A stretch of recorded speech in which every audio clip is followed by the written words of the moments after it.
Hey, it's Siskel and Ebert. I love these guys. Hi, I'm Roger Ebert. And I'm Gene Siskel, and watching a film is a very complicated activity, more complicated than you might realize. Especially in your case, Gene, and the reason for that is that we use our eyes, which are quite complicated organs. Let's use our eyes now to look at the first clip, which comes to us from Disney and is called Bill Nye the Science Guy. Bill Nye the Science Guy. Bill Nye the Science Guy. Bill Nye the Science Guy. Science rules. Bill Nye the Science Guy. Inertia is a property of matter. Bill Nye the Science Guy. T minus 7 seconds. Bill Nye the Science Guy. Brought to you by those round, squishy things in your head. Eyes. Eyeballs. That's what today's show is all about. Our eyes let us focus on the world around us. They let us see what we see every day. See? Like the lab door of science. Our eyes let us see colors. They let us see how far away things are, how big they are. Our eyes let us see the whole world without even touching it. Isn't that cool? Our eyes are connected to our brains by big, complicated bundles of nerves. The nerves are so big and complicated that many scientists like to think of our eyes as part of our brains. See? This is the eyeball demonstrator of science. And here is the eyeball. That's right. Your eye is shaped like a ball. And inside is the lens. The lens is the clear part that light goes through. And in your eye, the lens sits way up near the front, like this. Now, before light gets into your lens, we have to control the amount of light that comes into our eye. We don't want to have too much or too little.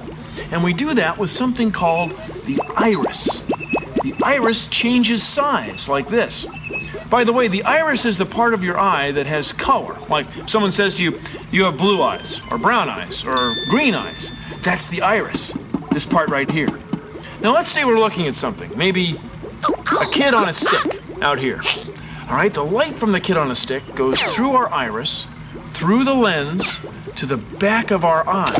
And look, the image of the kid on the stick is upside down.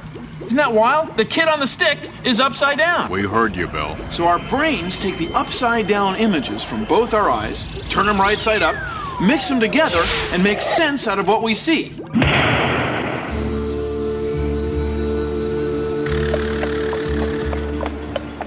From out of the West came a woman with mysterious eyes. A woman who saw things differently because she had to. And they called her the High Plains Squinter. Hi-yo, hi-yo, the High Plains Squinter. Hi-yo, hi-yo, the High Plains Squinter. Root beer. If only she could see it, she could drink it. High Plains Squinter. Hi-yo, hi-yo, the High Plains Squinter. Hi-yo, hi-yo, the High Plains Squinter. Go see it. The High Plains Squinter. Well, we all know the Western is coming back, which is fine if it's done intelligently, but I think that was just silly. I couldn't agree more with you, Roger. If a film wants to talk about how eyelids help protect the eye and keep it moist and regulate light... And how squinting is a way to try to focus... Yes, that's one thing. This, however, was nothing more than shameless pandering to the eye doctor community. Okay, when we come back, a film with real vision called Compass Man. Here's an experiment you can try at home. Focus your eyes far away. Put your fingers up to your face and move them closer and closer together. You'll be able to see a third finger just floating in space. Try it at home, right now. You really should. Put your fingers up like this. Are you listening to me? You have to do it like this. You use your eyes for playing. You use your eyes for safety. you use your eyes for just looking at things.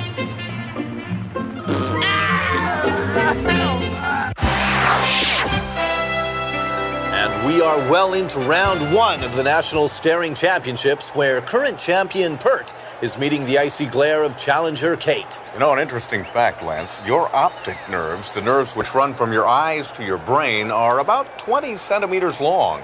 Well, that may be true, Timmy, but what it's really going to come down to is who blinks first. Oh, it sends a chill down my spine.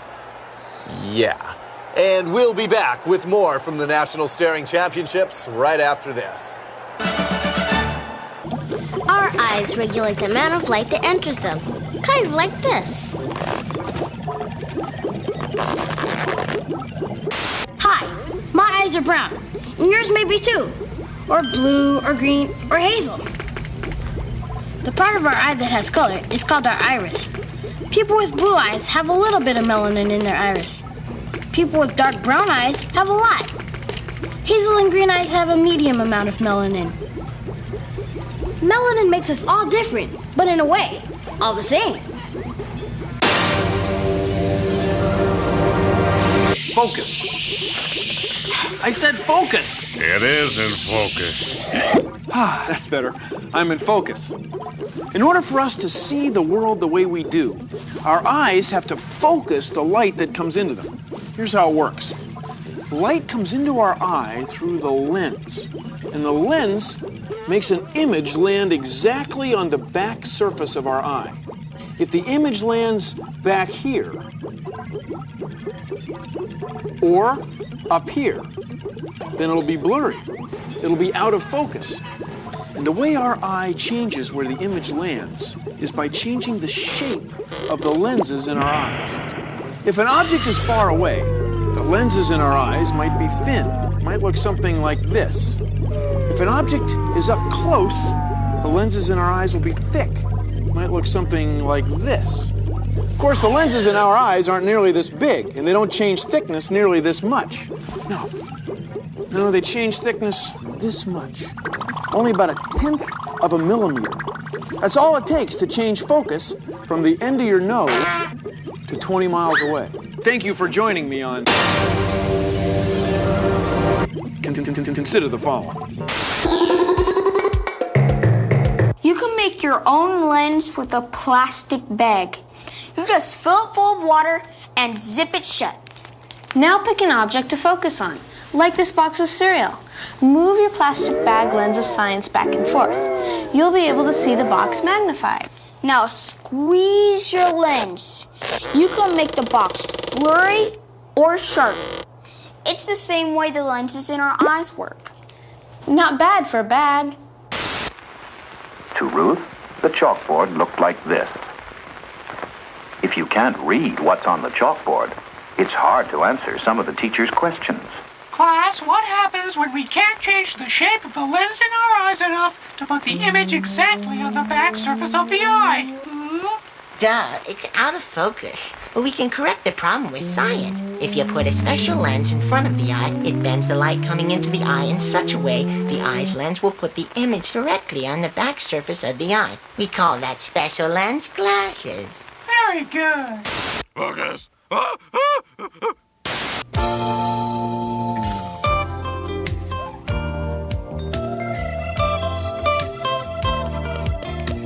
Did you know that everything you see is an image on your retina? It's true. And those images are made by two kinds of cells called rods and cones. Now, rods aren't sensitive to colors, just to shades of gray and low light. That's what gives us night vision. Let's paint some happy rods around the edge. Happy little rods.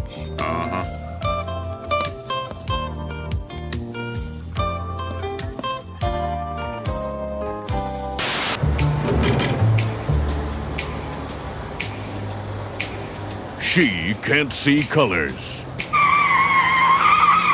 Hey, did you see that? What? Follow that car. What car? The red one. The red one. What red car? The big red one. There are a million cars The out red there. one. In a tough city, you need tough cops that can see not rod and cone. Okay, we're coming in. Hey, I can't see. What do you mean you can't see? It's dark in here. I can't see in the dark. What do you mean you can't see in the dark? Rod and cone. A couple of cops that can't see their way out of a 40% recyclable paper bag. On the Bill Nye Television Network. Cones don't help much in the dark. What they do is let us see in bright light and in thousands of different colors. So let's make some colorful cones in the center.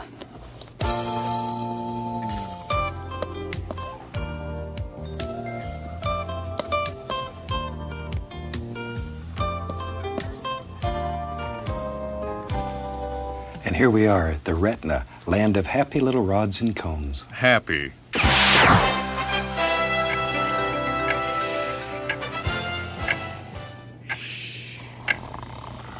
Man, I tell you, this is worse than watching golf. Tell me about it. Here we go. Stand by. Look, why don't we get out of here and go get... 3, 2, you're on. Hello and welcome back to the National Staring Championships. Right now, we're going to go to Timmy for an update. Timmy? Okay. Well, let's see. They're still staring at each other, Lance. They're still staring, and I think it's safe to say that that color blindness is a lack of light-sensitive pigments in the retina. Yeah, thank you, Timmy. You bet. And we'll be back with more from the National Staring Championships after this.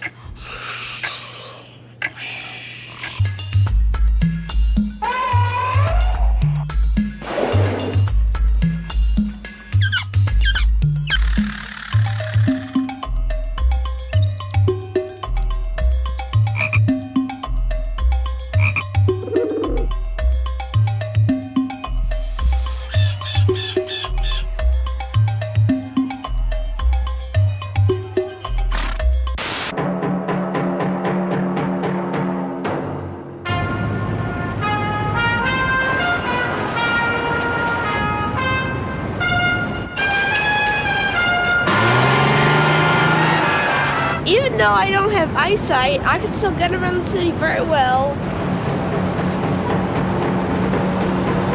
I could ride a bike. I could play Super Nintendo. I do judo. You see, I know that I'm blind. And I know nothing is not going to stop me from being what I want to be or to do what I want to do.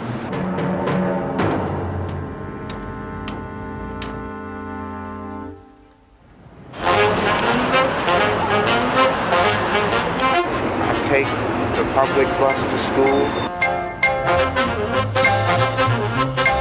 When I cross the street, I listen to the traffic on my left and on my right. And if it's going, then I know to cross the street.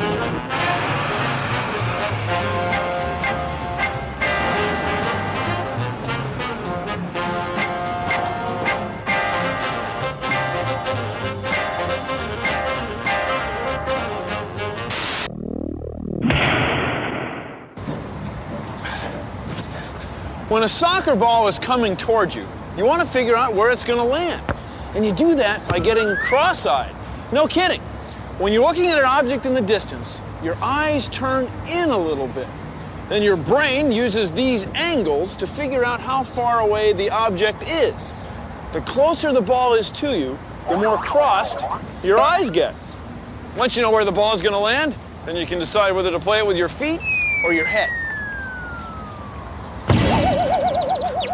That was a header.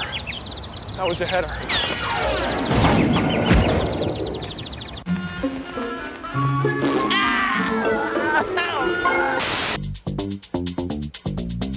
My name is Becky Erickson, and I'm an ocularist. And what that means is that I make artificial eyes. And we have Crystal here today, of which we are going to build her an eye because she lost her eye when she was younger due to cancer. In making artificial eyes, the first step that we do is we make a mold of the eye. It's very similar to when, say, your mom makes a Jell-O mold. You pour the Jell-O into the mold, let it set, and as soon as it's cold enough, you take the mold off, and you have a duplicate or an impression of that mold. And that's what we do similarly with our patients. From this point, we want to go and just clean up the blank so that it's nice and smooth and comfortable for Crystal to try on in her socket.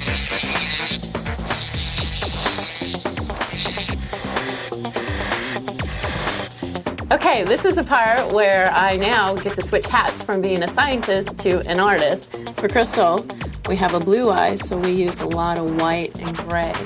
This next part is a lot like spin art at the fair. We're going to go ahead and turn on our spinning machine, get our black paint, touch it to the iris, and make a perfectly round pupil. You can see that we've attached the iris, and this thread is made of nylon. And now we have the illusion that our plastic eye has real veins. Now from this point, after we add the veins and the pigment or color to the white portion, we go ahead and cap the whole eye over with a clear plastic and then let it cook for about an hour, and then presto, we have an eye. Okay, now for the delivery.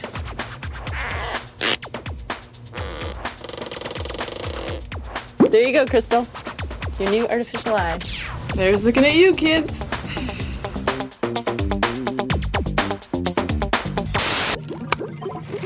That last thing really got to you, didn't it, Phil? Oh, hi. I was just crying. That's right, it happens to the best of us. The tears you make when you cry when you're upset are the same tears you make when you're just washing your eye. And tears come from little glands above your upper eyelid. They flow down over your eye and then drain into your nose. And that's why a lot of times you have to blow your nose when you're crying. Excuse me. Now, do you see this little dot in the corner of my eye? That's where the tears drain from your eye into your nose. See, it's all connected all the time. Do you see the little dot? Do you see it? Do you see the little dot in the corner of my eye where the tears drain out? Phil? That's where the tears drain from your eye into your nose. Phil? Bill, come on. Let's talk. Bill, don't do this. No, don't listen to me. Bill, why don't you take some time off? They're tough. They're gritty. They have potholes. The Streets of New York, with your host, William Nye. Welcome to the streets of New York. Well, it's not really the streets of New York. It's an optical illusion. I mean, a truck is real, but all those buildings are flat. They're almost on one piece of material. See, it's your eyes playing tricks on you. It's not just your eyes, it's your brain. You know, they're connected. See? It's an illusion. Next week, the streets of Plains, Montana.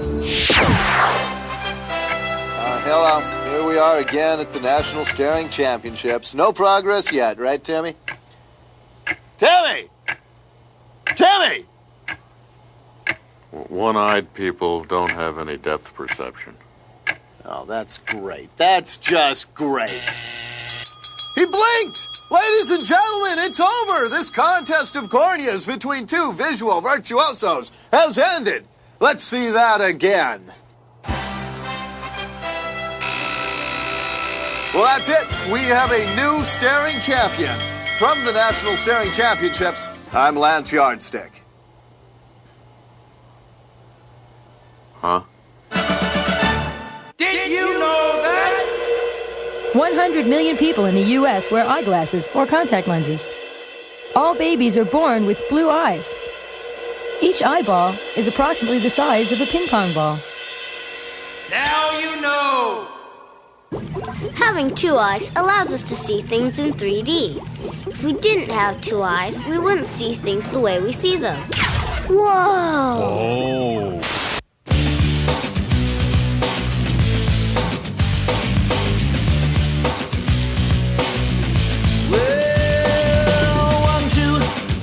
Regulate light coming in your head now.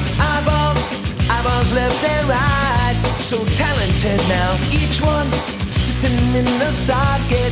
They're focusing now. Blue as sky, or even brown as chocolate, and sometimes red now. Yeah.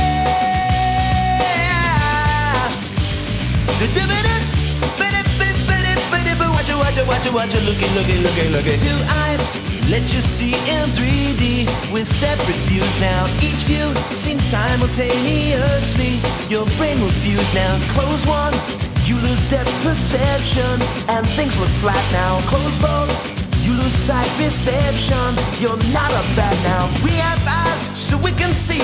The study of them's known as ophthalmology, but not every eye works perfectly. So try to have your eyeballs looked at annually.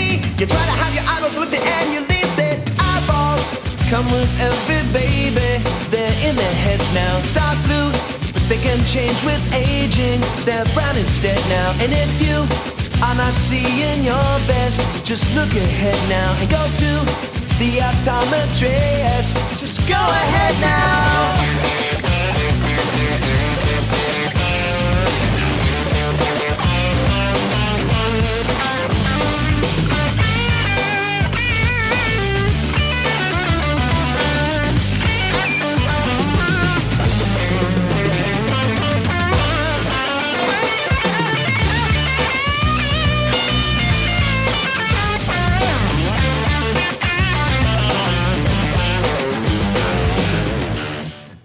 Now that was a little better. Well, you're just saying that because you wear glasses. It has nothing to do with whether I wear glasses or not. A lot of people wear glasses. I know, but I don't. Do you realize I love these guys.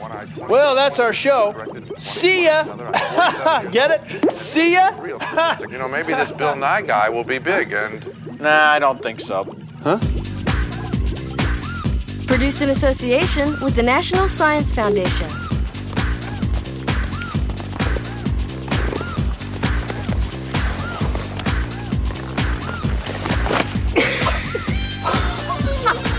Whoa! Whoa! You see the little dot? Do you see it? Do you see the little dot? Oh, I see. It's time to go. Get it? I see. Well, thanks for keeping focused on us this week. And look for us next week when we'll... Nah.